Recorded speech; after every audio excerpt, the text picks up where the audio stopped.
How? By putting them in cold water. That's what I did. Good dog.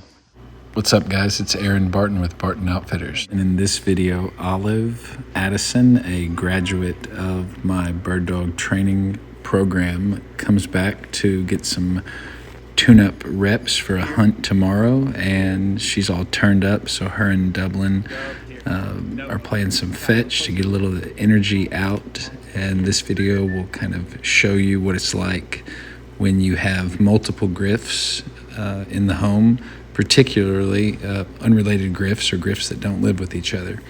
These dogs have lived with each other in the training setting, but she is fully her daddy's dog, and she hasn't lived with us for probably a year and a half or so. So, enjoy.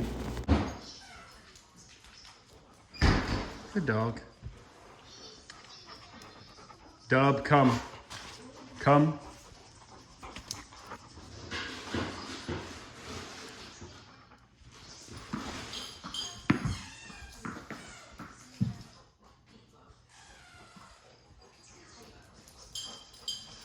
Good girl, Dub. Dub, come.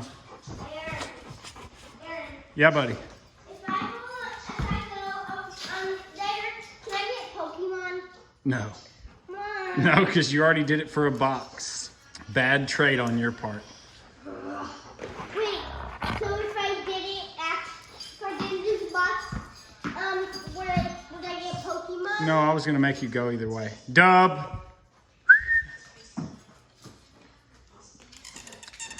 Can Come. I go in front of it? No.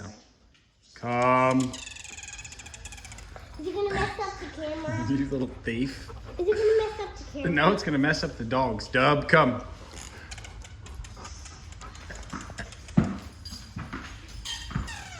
not gonna mess up that up. It's not gonna mess them that much up. Aaron, it's not gonna mess them up. Good dog. Dub, fetch him up. Hey, keep going. Please. Whoa. Fetch him up. Ah. Here. Good girl. Oh, No, good it won't dog. mess them up. Good I dog. promise I can't mess them up. If I drive in front of it, it's gonna mess up. So please. Good girl.